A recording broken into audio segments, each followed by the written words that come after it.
Ok, alors aujourd'hui, dans cette vidéo, on va voir le développement du singe. Alors, c'est quoi le développement du singe?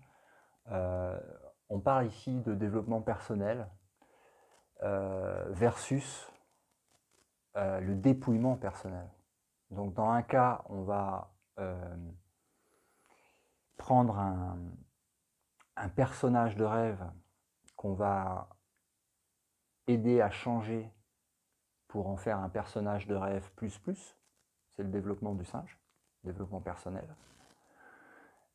Et dans l'autre cas, on va dépouiller le singe jusqu'à ce qu'il ne reste plus rien de singe et qu'il reste le cœur du cœur, le centre du centre, qu'on appelle aussi le Christ, le Bouddha, différents noms. Certains noms sont connotés plus que d'autres, comme par exemple le Christ. On a vu tout à l'heure aussi une vidéo, dans une vidéo précédente, la peur de la réalisation du soi. C'est aussi quelque chose qui a été implémenté sur Terre, c'est-à-dire cette connotation entre la réalisation du soi, l'état christique, et la crucifixion. Donc cette symbologie de souffrance, ouais, de souffrance, de douleur. Donc il y a ce petit programme en fait derrière qui tourne en arrière-plan inconscient qui dit oh là là, c'est un truc dont je veux surtout pas m'approcher. Et puis donc comme je veux pas réaliser le soi parce qu'il y a des connotations derrière, ben, je vais développer le singe. Et ça, notre société, elle est entièrement d'accord et pour que le singe continue de se développer. Alors, il y en a qui font ça sous forme de développement personnel, coaching, etc. Il y en a d'autres qui pensent ça sur d'autres niveaux, comme l'implémentation de micropuces, de technologies avec intelligence artificielle pour que le singe devienne plus intelligent. Différentes façons de développer le singe. Ça, c'est légal, parce que de toute façon, que tu peux développer le singe autant que tu veux, tu restes coincé dans la matrice. Par contre, le dépouillement total, la dissolution du singe, qui est la réalisation du soi, ok quand ils ne peuvent pas faire autrement, parce qu'en ce moment, il y a beaucoup de satsang, et puis ça devient de plus en plus dans l'énergie, en fait, de ce qu'on traverse dans le collectif actuellement sur Terre. Mais encore fut un temps, et même encore aujourd'hui, il y a beaucoup de connotations où tu reçois des jugements très très difficiles pour ceux qui sont au début de leur parcours, quand ils vont vers la réalisation du soi, parce qu'ils se font mal voir de leur famille, fréquenter les ashrams c'est pas bien, faire de la méditation ça veut dire qu'il veut s'extraire du monde réel, de la matière et des pensées. Donc il veut pas être comme tout le monde, il veut pas rentrer dans le moule, il veut pas obéir aux lois des hommes, il veut être voilà, il y a tous ces jugements en fait. Alors que dans le développement du singe, c'est beaucoup mieux considéré. Ah bah tu vas voir un hypnothérapeute, tu en as appris sur une vie antérieure en allant visiter un autre rêve que tu as fait avant avec un autre personnage, histoire de récupérer le personnage précédent pour le rajouter dans ton personnage actuel, de manière à gonfler le personnage et en faire un super personnage, et puis un personnage toujours lié à des histoires, un espace-temps et qui reste dans la matrice, quoi. Ça, il n'y a pas de problème. Tu peux même avoir ta petite carte professionnelle pour ces activités-là. Par contre, chaman, ah bah là, tu touches à un point où ça devient dangereux, parce que là, c'est plus du développement personnel, c'est du dépouillement total. Donc, ça va pas coller avec le fait de rester dans la matrice.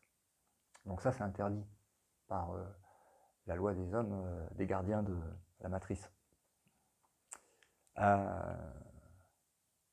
Mais voilà, donc c'est ce décalage entre les deux, développement personnel, développement du singe, et, réalisation du soi.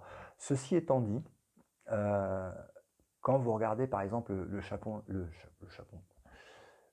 plafond de la chapelle Sixtine et que vous voyez en fait cette image en fait de l'homme et Dieu qui se tendent la main en fait,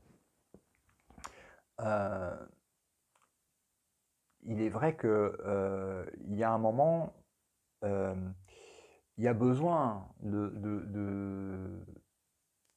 reparamétrer, on va dire, le personnage vers une direction qui part en adéquation avec, avec la réalité plus qu'avec le délire illusoire dans lequel le rêveur est en train de se trouver. Donc il y a besoin aussi de toutes ces petites étapes-là, comme des petites marches d'escalier, pour arriver à un moment à l'abandon et au basculement et à la réalisation du soi. Mais il faut pas confondre les deux. C'est là qu'on est à la croisée des chemins. La conférence qu'on avait faite il n'y a pas très longtemps, ici au centre, ici et maintenant, après sur Roya, je fais de la pub. Et en fait, on a d'un côté en fait ce personnage qui est coincé dans l'espace-temps et qui évolue, à la fois sur le plan individuel et sur le plan collectif, où on voit des civilisations qui se montent, une évolution qui s'opère, etc. etc. Donc développement personnel et collectif, développement du singe et du zoo totalement, et puis de l'autre côté la réalisation du soi, où bah là c'est le rideau tombe et tu rigoles quoi. Donc tu, tu passes du film en fait projeté sur l'écran avec tous les personnages à l'unité de l'écran qui est la conscience une qui voit en fait ces différents personnages se côtoyer et avoir des histoires dans lesquelles ils évoluent. Donc d'un côté on a l'évolution et de l'autre côté on a l'immuable. Donc il y a d'un côté l'illusion et de l'autre côté la réalité. D'un côté le développement personnel et de l'autre côté la réalité de ce que l'on est de toute éternité, créé par la source, immuable, inchangeable, parfait et éternel. Voilà, donc c'est aussi simple que ça, mais il faut voir les deux en fait. Parce que si on reste en fait uniquement dans le développement personnel, bah, le piège c'est que ça se finit jamais quoi. Donc il y a un moment c'est nécessaire, mais il y a un moment il faut que ça soit clair, quoi. Que les choses soient claires, que tout le monde sache ce qui se passe, ce qu'on est. Après, que ça soit réalisé ou pas, qu'on veuille le réaliser ou pas, c'est le libre arbitre de chacun, mais au moins que les cartes soient sur table et que la vérité soit là et que chacun fasse son choix en âme et conscience. Voilà. Et puis, je pense que c'est tout sur ce sujet. Ouais, c'est tout.